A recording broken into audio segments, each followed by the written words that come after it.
Audible for Young and in Love, written by Anna Johnston, read by Anna Johnston and Michelle Barber. Chapter 1. Roxanne. Wow, you're beautiful. No, I'm not.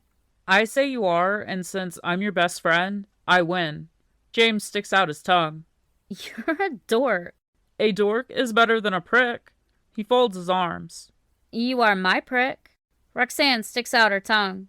Bitch. You are the only one in the world that can call me that and not get hit. Good. I would hate to have to hit someone. I meant I would hit them, she says as she crosses her arms. You would have to be faster than me. Roxanne runs, but James catches her, so they both laugh. What the hell are you doing? James yells, pulling me out of my daydream. Go away! I yell back at him. I so miss the days when I had my best friend, and not this ass. I asked, what are you doing? Getting away from you! I yell as I walk back inside. It is so nice outside, I just wanted to soak up the sun. But Jerk of the Month here won't let me. He is so mad at the world, but why does he have to take it out on me for? Roxanne, can you help me? My mom calls as I walk in the house. Yes, ma'am, with what? I ask, not really wanting to do anything but go back to my memories. Packing up the house. She says, incredibly sad. I hate everything that is going on. Our life was perfect, and everything changed so fast. Now, it's just hell. Ah! I hear James yell from outside. Mom lowers her head. His dad will be here in a week to get him. Not sure if I'm happy about that or not. I say, mostly to myself. Mom walks to the door. Come on, James. Let's go pack up. Fuck everything!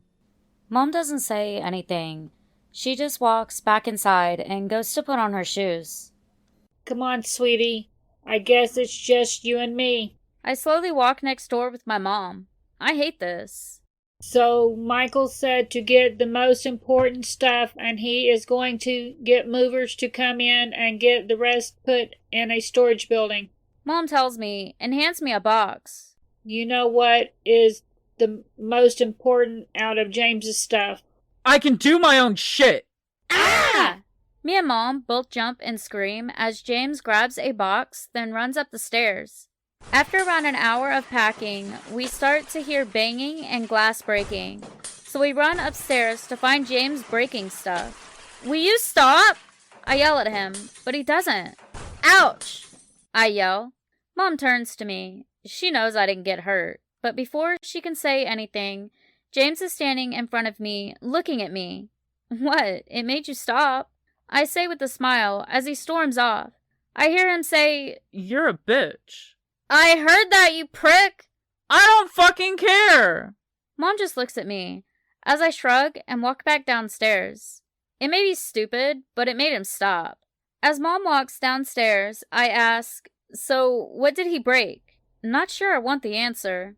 His trophies he had. What? All of them? I'm afraid so. I don't say anything. I just run out the door. Roxanne, where are you going? Mom yells, but I don't have time to answer. He has a few-minute head start. Crashing through my bedroom door, I see him sitting on my bed. No, you ass! That is mine! No, it's not. It has my fucking name on it. That you gave me! I yell as I fall to my knees and start to cry as he raises his arm to throw the trophy. Baby?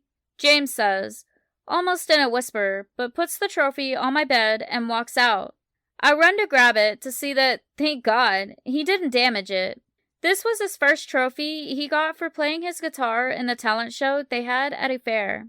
I take the trophy and put it at the top of my closet, at least until he is gone, then I'll put it back on my nightstand. Making my way downstairs as Mom walks through the door. So you ran away, she says, and I feel bad. I have one of his trophies, and I didn't want him to break that one too, which he almost did, I tell her. Okay, so where did the ray of sunshine go? Mom asks, trying to hold a laugh. I don't say anything, I just walk to the gym, and yelp, I'm right, he is in there. I don't know if he knows I'm here, or even how long I watch him. My legs get so tired, so I slide down the wall. I don't see how he isn't tired or how he can work out for hours at a time. I wake up in my bed. How did I get here? James. She thinks I don't know she watches me work out, but I don't much care. When I finally have enough and my whole body hurts, I decide to go play my guitar. As I walk out of the gym, I almost trip on Roxanne since she is laying on the floor. I take out my phone to take a picture. Then I put one hand under her neck and the other under her knees to pick her up. I'm glad she is so light. My arms feel like jello. As I pick Roxy up, she snuggles to my chest. I can't hold the smile. Walking out of the hall to the stairs, Brittany sees me carrying her daughter. She doesn't say anything, just smiles. But I don't return the smile. Laying Roxanne in bed and covering her up, as I leave a kiss on her forehead. I notice the trophy is no longer on her nightstand. She must have put it up. Walking back downstairs, I find my guitar and head for the music room. I don't have a song or tune in mind. I just play. I must have played for hours. My hands are hurting so bad. So I take a break and sit back in the chair to lay my head back. Brittany, just sitting here listening to James play is nice. It doesn't sound like he is doing a song or anything, just playing around, I guess, just to hear the sound. I hear my phone go off. How is he? Michael texts.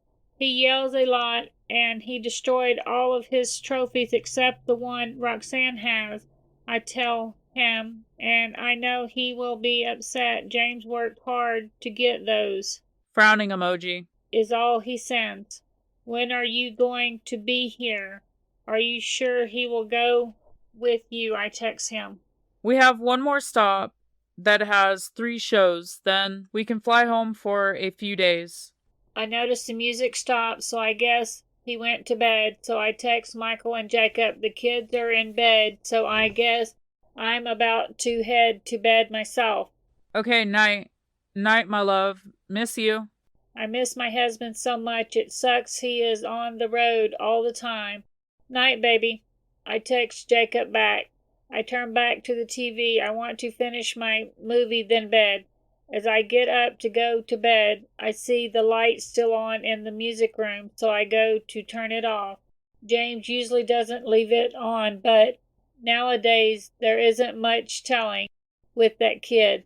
When I'm about to turn the light off, I notice James asleep in the chair, so I take the guitar out of his hand. I notice his fingers have dry blood on them, so I turn the guitar around, and sure enough, there is blood on it. I open the cabinet and get a rag and cleaner to clean the strings off. After the guitar is on the stand, I go to the bathroom to get baby wipes as gentle as I can, so I don't wake him. I get the blood off both hands. I don't know how much he has been sleeping, but I don't think it has been much. I pick him up and take him to bed. I hope he will get some sleep tonight. The dark circles under his eyes tell me he isn't sleeping. Roxanne. Walking to the kitchen, I see Mom already has coffee made, thankfully. Taking my coffee to the table, I open my computer to get some schoolwork done. Mom sets a plate down next to me. Thanks, Mom. You're welcome, sweetie. So, what do you want to do today? She asks me. Start a war? I laugh. Roxanne, don't, please. She pleads, making me laugh more. I turn my computer around to show my game that I am playing. She just shakes her head and walks off. I lost track of time when Mom comes back in the dining room. Roxanne, do you want any more coffee? She asks me, and I stand to go make another cup. I don't drink it, I just put it in the microwave. So that's his. She asks. I just smile and go back to my game. 2 hours go by, and I have a full-on war going on. But shit, I'm losing. This sucks so bad. After all my people die, I lean back in the chair. Ah! Fucking hell! I fall out of the chair just as Mom runs in the dining room. What happened? She asks, with worry in her voice. Damn prick, I say as I stand up. James just walks to the kitchen. I swear I seen a small smile, But I must have imagined it, because James doesn't smile anymore. Where is the coffee? He yells from the kitchen. Mom opens her mouth, but I yell over her. You don't get any, you prick! If you were up this morning, you would have got some! Mom just looks at me and whispers, Not going to start a war, huh? I quietly laugh. You fucking bitch! He yells, as he storms off to the gym. I go to my room to change for a swim, so I don't have to stay inside. Brittany, I walked to the gym to find James punching the bag. The coffee is in the microwave, I say, and walk outside to go next door. There's not much packing left of the important stuff, that is. James. After Brittany leaves and I hear the front door close, I go to the kitchen for my coffee. As I take my first sip, I hear a splash, so I walk to the door to find Roxanne in the pool. I just stand at the door drinking my coffee and watching her swim. When she gets out of the pool, I choke on my coffee. She has on a blue bikini and fuck is she hot. I pull out my phone and take a picture of her while I try to catch my breath. She goes to the sun chair to lay down. I just watch her rub sunscreen on. When she closes her eyes, I take my cup to the kitchen and decide to walk next door. When I walk in the house, I hear music playing, so I follow it. I find Brittany in my parents' room, sitting on the bed, holding a picture, crying. I really hate when she cries. I just lean on the door and wait. After a good 10 minutes, she finally looks up and... Ah! Yup, that is what I was waiting for. You scared me, boy. Brittany says, holding her chest. I don't say anything, I just walk away. I didn't mean to scare her, but at least she stopped crying. So I head to my room. There isn't much in here that I haven't broken yet, but I don't much care at this point. I do notice that all the trophies I broke are gone, but the other broken things are still all over the place. I guess Brittany boxed them up and put them somewhere. I do hope she can get them fixed. When I finish with all my stuff, I move the last of the boxes to the hall. That is what Dad said in his text. Whatever I didn't want to go to storage, to box up and leave in the hall. The only thing I have even said to him in the last few weeks was when he asked what I wanted to do with the house. Either keep it and he is going to get everything moved to a storage building and buy new stuff, or just sell it. All I said was sell. New stuff or not, this place still has my mom everywhere. He wants me to go on the bus with the band. And at this point, I don't care, as long as they leave me alone. I walk to the kitchen to get a drink, and Brittany is on the phone, so I lean on the counter. When she turns around, Ah! James, do you have to keep doing that? she asks, and I hear laughing on the phone. I don't say anything, I just open the fridge, get a soda, and leave the house. When I get back to Roxanne's house, she isn't by the pool anymore, so I just go to take a shower. The hot water feels great on my skin. Too bad it can't take the pain away. Walking out of the bathroom, I see Roxanne's bedroom door start to open, so I quietly run over and lean down just enough so I am eye level with her when she opens the door. Ah! Fuck you, prick! Yup, they are too easy. Bitch, I whisper, making her smile. She tries to push me out of the way, but can't budge me. Move! She yells at me, but I just stare at her. I take a step forward, and she takes a step back. I take another step, but when she goes to take another step, she hits the wall. We are so close right now. Damn, she smells great. I can hear her breathing start to get faster. Kids? Brittany yells from downstairs, and I back away from Roxy, then go to my room without a word. I don't even know why I did that to her. I hope I didn't scare her. Yeah, I find it entertaining to sneak up on the girls, but I would never want them to fear me. Laying on my bed, I put my headset on, then turn up the music to drown out the world. When I sit up to go to the bathroom, I see Roxanne setting food on the dresser. I walk up and stand right behind her. Looking over her shoulder, I see she is making a smiley face on the pancakes with blueberries. I guess it's breakfast for dinner tonight. She reaches in her pocket and pulls out a guitar pick, then leans it on the stack of pancakes, making a blueberry roll off. Damn thing. Roxanne whispers and puts it back in its place. I love when she does stuff like this. I find it so cute. Finally happy with her work of art, she turns. Ow! She starts to yell, but I put my hand over her mouth. I have a headache, probably from the music, but still a headache. Looking in each other's eyes, we don't say anything. We just stand here for a few minutes staring until... Fucking gross, Roxy. She licks my hand. I could have bit you. She says with a smile. I might have liked that, I say, making her turn red as hell. I have to fight the laugh as she walks off. She turns around and bites my arm. Damn it, really? Baby? She says with a smile, and walks out of the room. I take my food to the bed to eat. Walking my empty plate to the sink, Brittany is doing dishes. Roxy looks at me when I walk in the kitchen. She is sitting on the stool at the island playing on her phone. I walk to the sink and just stand next to Brittany. I stand here a good 2 minutes before she jumps. Boy! She fusses, making Roxanne laugh. Traitor! Brittany says to Roxanne, knowing that she's seen me standing there. When the guys get to the house, I am sitting on the couch watching TV. Hi, son. My dad says. I just turn to look at him, but say nothing. Yep, that is the same response I get.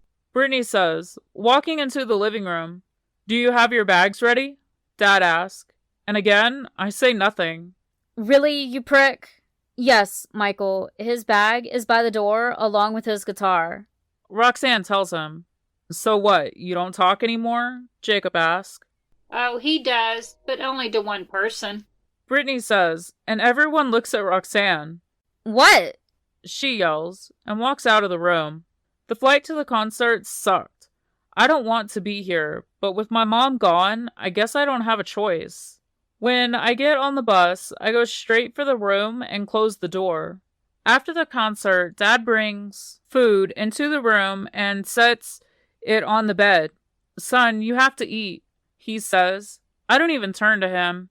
After he closes the door, I move the food to the floor by the door. I don't want it. It has only been a day, and I miss Roxanne.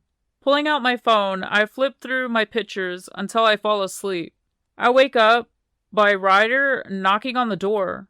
James, do you want to come practice with us? He asks, but I don't respond. I put the pillow over my head and go back to sleep. I hate life. I hear the door open, so I move the pillow and lift my head. Dad looks at the food. You didn't eat, he asks with a frown as he takes the old food and leaves more food on the bed. Here, I got your favorite. He tries to smile, but I just look at him, so he leaves. When the door closes, I move the food to the floor and go to the bathroom.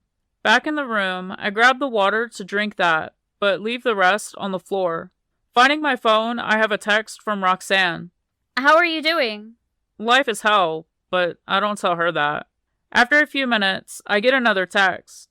The house is quiet without you here scaring us. Since I'm alone in this room, I don't hide the smile and light laugh at that. Night is all I say. Night, prick. Pitch? Oh, your dad said you're not eating. James, you have to eat, please? I read her text a few times, but I don't say anything. I don't want to eat. I want to go home, where I can see Roxanne. I lost my mom, and now I don't even have Roxanne. I lay my head on the pillow and cry myself to sleep. Hell, at this point, I even miss Brittany. My life was perfect, and now it's total hell. I lost my mom, and now I'm being pulled from the only life I knew and away from the only two people I care about. Yeah, I love my dad, but those girls were everything to me. How can I protect those two when I have no fucking clue where I am, but I might as well be on the moon. Son, I hear at the door. Just go away. Thankfully he does, for a while anyhow. When I hear the door open, I close my eyes and hope he buys it. With a heavy breath, he whispers, Damn it, son, you have to eat. as he picks up the food and I guess leaves more that I won't be eating either. The next morning, I wake up to my phone going off. Eat, damn you! Roxanne texts. Morning to you too. I text back. Please eat. I'm too far away to make you eat. So eat. No, that's the problem, I tell her and throw my phone on the table. I get up and walk to the kitchen to find coffee. That sounds great right now. There is no coffee in the pot, and fuck, I just walk back to the room and lay back down. At least in my dreams, life doesn't suck.